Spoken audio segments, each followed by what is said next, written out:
네, 우선 아쉽습니다. 야외에서 따스한 햇살 받으면서 또 맛있는 음식 기쁘게 함께 먹고 나누면서 또 몸으로 부대끼는 친교 행사 함께 나누면서 상품도 타고 그런 걸 기획했는데요. 월요일부터 좋은 날씨 달라고 제가 매주 매일매일 기도하면서 했는데 한 주 내내 말다가 어제 밤부터 비가 오더라고요. 사실 하나님께 좀 삐쳤습니다. 이럴 때 좀 도와주셔야 되는데 왜 이럴 때 안 도와주시는지.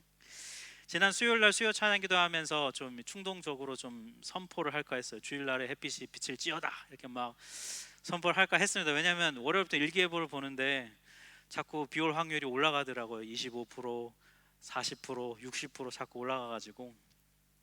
근데 그러려고 하다가 이제 이전에 섬기던 교회 목사님이 들려주셨던 일화가 생각이 나서 제가 멈췄어요. 왜냐면 그 목사님이 청년들이랑 수련회를 갔는데 다음 날 이제 되게 중요한 일정을 야외 일정을 해야 되는데 비가 온다는 예보가 있어서 그 전날 이제 목사님이 집회하면서 좀 약간 흥분을 하셨던 것 같아요. 그래가지고 기도회를 인도하면서 이렇게 하셨다고. 일기예보를 보니까 내일 비가 온다고 하지만 우리가 기도하면 비를 멈추시는 분이 하나님이심을 믿습니다. 그때 막 청년들이 같이 흥분해가지고 아멘 하고 주님이 비를 멈추게 할지어다 주여 하고 막 기도했더니 막 청년들도 진짜 진심으로 기도를 했는데 다음날 폭우가 내려가지고 막 물난리가 나고 굉장히 민망해서 자기가 다시는 날씨로 기도를 안 한다 그런 얘기를 하셔가지고 저도 이제 하려다가 이게 믿음이 약해서 그래서 저도 멈췄어요. 어쨌든 여러분 야외 예배 위해서 우리 준비하고 애써주신 분들께 참 감사하고요. 비록 전교인 공동체 한 자리에 모이지 못하지만 여러분 우리의 사랑을 좀 끌어 모으고 모아서 여러분 셀별 친교에서 더 풍성하고 귀한 식탁 교제 꼭 나누셨으면 좋겠습니다. 그래서 오늘 설교는 원래 이웃사랑주의를 위해 준비된 야외용 메시지를 실내용으로 어젯밤에 급격히 또 전환해가지고 전하고자 합니다. 우리 7절 말씀 같이 한번 합독하겠습니다. 사랑하는 자들아 우리가 서로 사랑하자. 사랑은 하나님께 속한 것이니.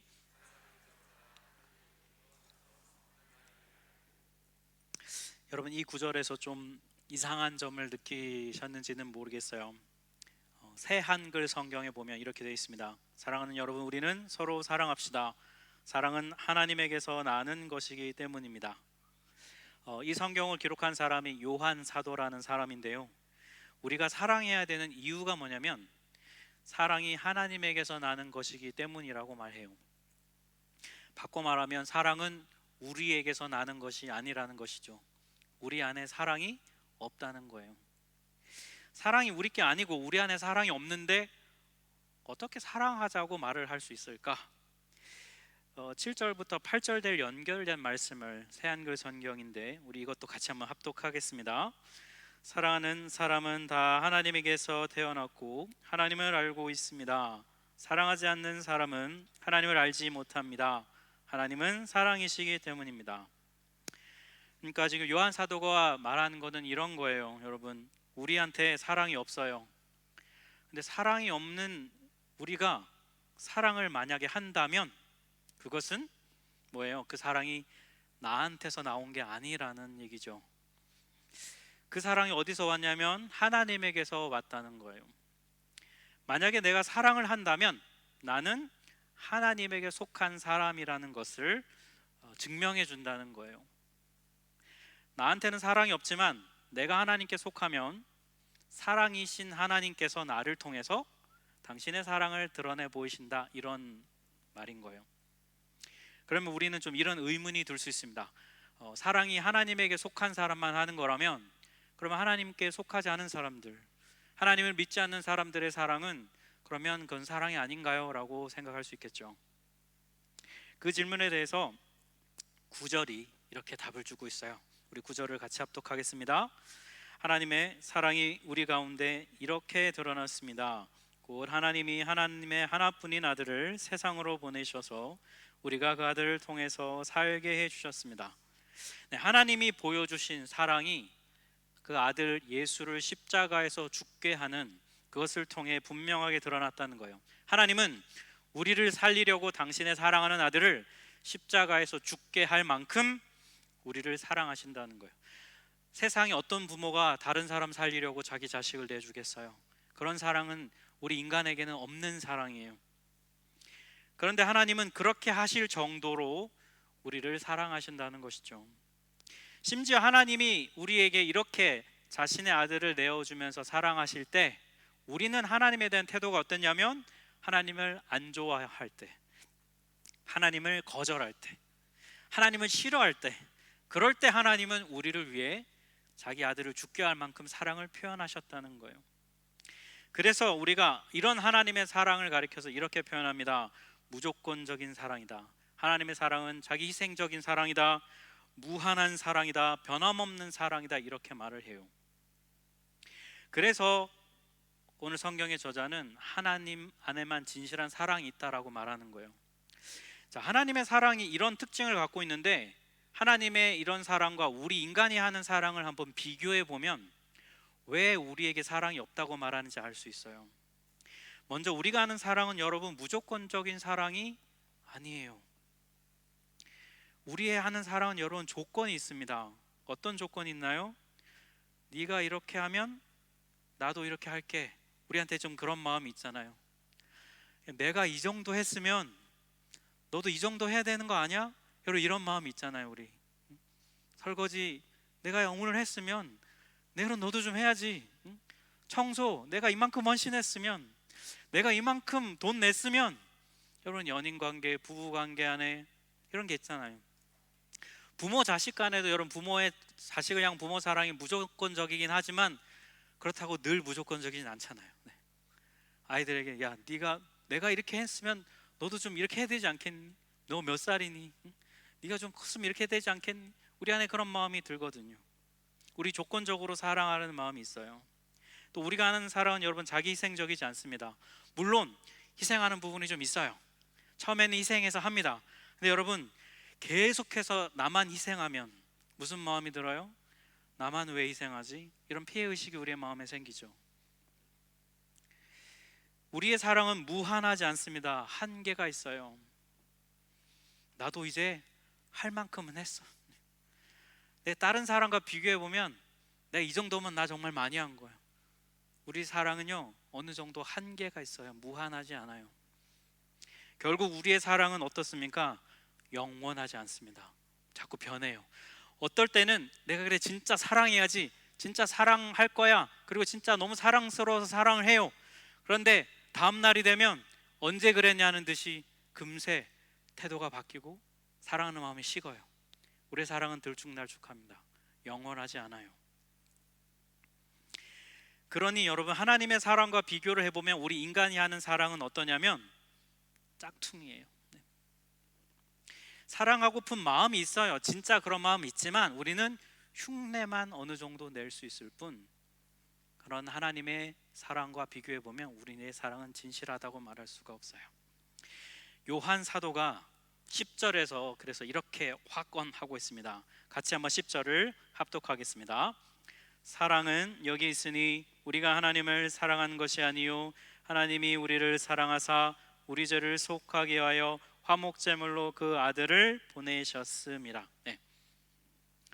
여러분 연애할 때 이렇게 연애하다가 이렇게 막 좀 트러블이 생기고 갈등이 생기면 자기 친한 친구 만나서 속상한 마음을 막 털어놓잖아요. 세상에 걔가 나한테 어떻게 이럴 수 있냐 막.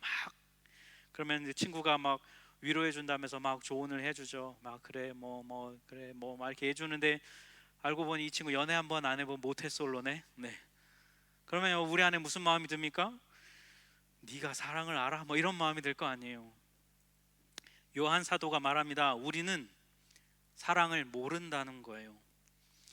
네가 사랑을 안다고 착각하지 말라는 거예요. 왜요? 참 제대로 된 사랑, 참 진실한 사랑, 진짜 참 사랑은 우리를 사랑하셔서 자기 아들을 내어주신 하나님에게만 가야만 우리가 알고 경험할 수 있다는 거예요. 여러분에게 묻고 싶어요. 여러분은 사랑을 어디서 배우셨어요? 여러분 배우자랑 사랑해서 결혼하셨는데 그 배우자랑 사랑했던 그 사랑 여러분 그 어디서 배우셨습니까? 여러분 부모로서 자녀를 사랑해야 되는데 내가 부모로서 이 자녀를 사랑해야지, 이 사랑하는 방법, 어떻게 사랑해야 하는지 여러분 어디서 배우셨습니까? 친구 관계, 우정 관계 속에서 때로는 마음 상하지만 좀 참아주고, 거절당하는 것 같지만 품어주고 하는 그런 사랑, 여러분 그거 어디서 배우셨어요? 인격적으로 훌륭한 부모님 밑에서 간혹 자란 사람은 가정에서 좀 배울 수 있었을지 모르겠습니다. 좋은 배우자, 좋은 친구, 믿음의 사람에게 배울 수도 있어요. 우리 간혹 부모님들 그런 기도 제목 내죠. 우리 애가 좋은 친구 만나게 해주세요. 근데 제가 이런 기도 제목은 잘 못 들어봤어요. 우리 애가 다른 사람에게 좋은 친구가 되게 해주세요는 잘 못 들어봤어요. 전부 다 좋은 친구 만나게 해주세요는 기도하는데 그 좋은 친구는 여러분 어디서 나타날까요? 우리가 진짜 제대로 된 사랑은요, 하나님에게서만 배울 수 있어요. 참 사랑이 하나님이 하시는 거라면 우리는 하나님에게서 사랑을 배워야 합니다.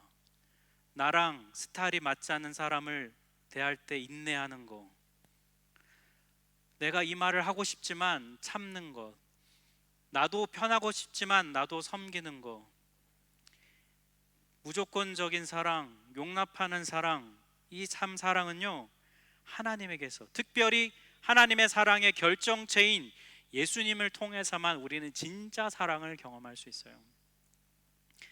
그러려면 여러분 어떻게 될까요? 말씀을 통해서 예수님을 만나야 돼요. 그래야 여러분 진짜 사랑을 알게 됩니다. 기도를 통해서 예수님과 사귐을 가져야 됩니다. 예수님과 대화를 해봐야 돼요. 그래야 그분을 통해 우린 진짜 사랑을 맛볼 수 있습니다. 자꾸 사람을 통해서만, 그리고 사람에게 의지해서만 사랑을 배우고 경험하려고 하지 마세요. 직접 예수님을 만나야 합니다. 반드시 그래야 진짜 사랑을 경험할 수 있어요. 예수님을 통한 사랑을 경험하지 않은 채 연애를 하고, 예수님을 통한 사랑을 제대로 경험하지 않은 채 교회 관계 안에서 사랑을 해보려고 하면 우린 자꾸 더 삐그덕대게 돼요.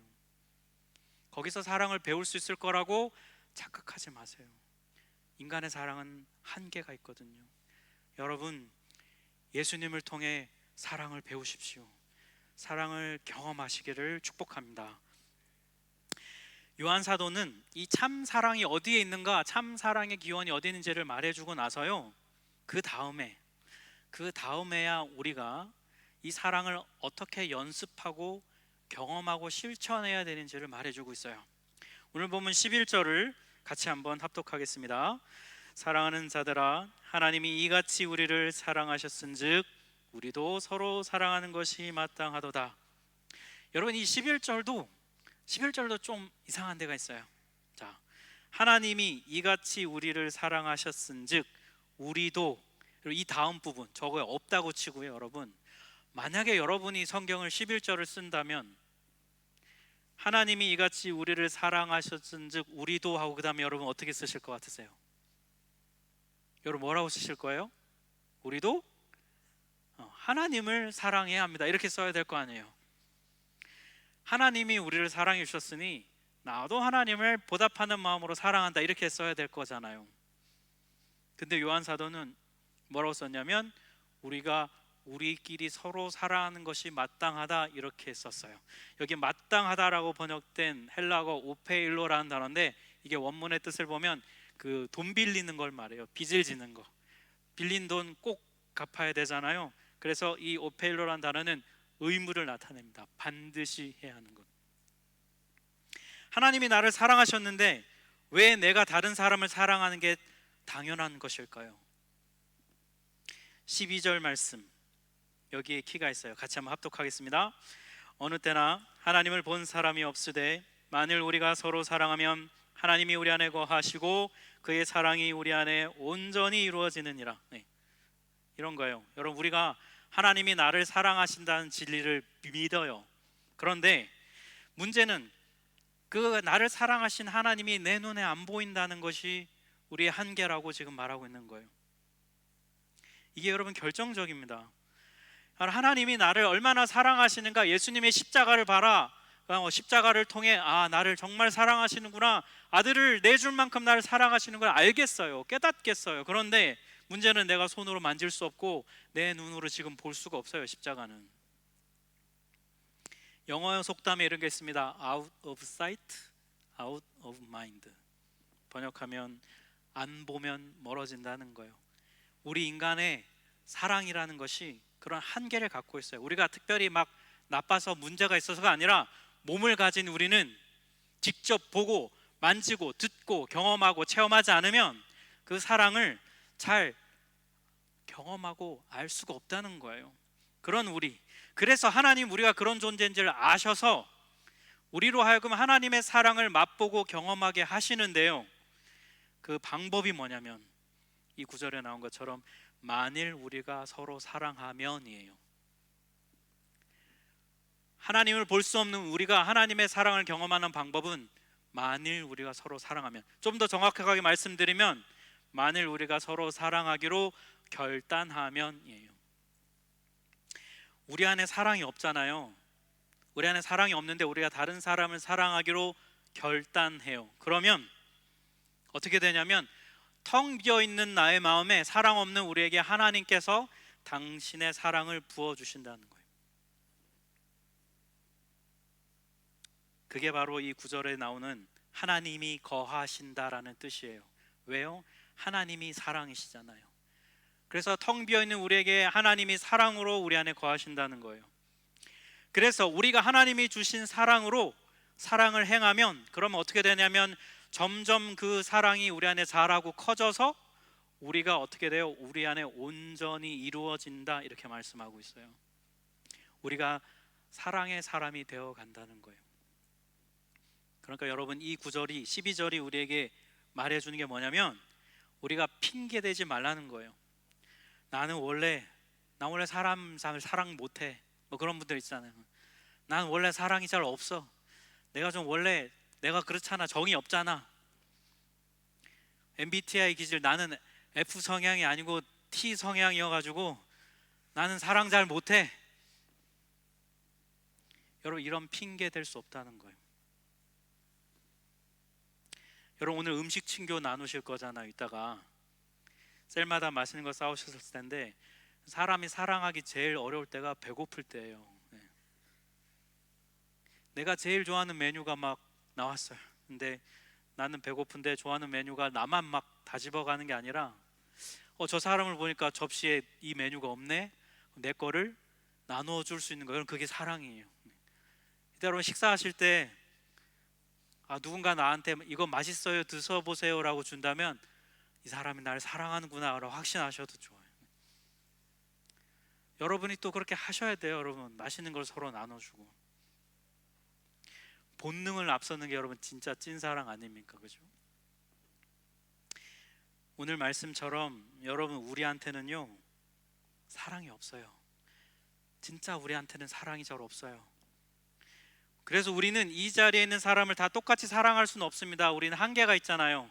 그런데 여러분, 최소한 셀 모임으로 모이는 사람들 한 10명, 20명 정도는 우리가 사랑하기로 결단할 수 있어요. 아프다고 하면 여러분, 음식 사들고 가고 약 사들고 가서 우리가 위로해 줄 수 있어요. 마음이 힘들다고 하면 만나자고 해서 얘기 나눠주고 들어주고 그 상한 마음을 위해서 기도해 줄 수 있어요. 재정적으로 힘들다고 하면 지혜롭게 내 거 나눠줄 수도 있고요. 나랑 성격이 좀 안 맞고 스타일이 달라도 품기로 결단하면 품을 수 있게 돼요. 우리가 이렇게 하잖아요. 사랑하기로 결단하고 이렇게 행하잖아요. 그러면 오늘 말씀에 따르면 거기에 하나님이 계십니다. 거기에 하나님이 임재하시는 거예요. 하나님은 우리에게 말씀하십니다. 내가 눈에 안 보이지만 니들이 사랑하면 내가 거기 있다 라고 말씀해 주시는 거예요. 그게 나를 경험하는 방법이라고 말씀해 주시는 거예요.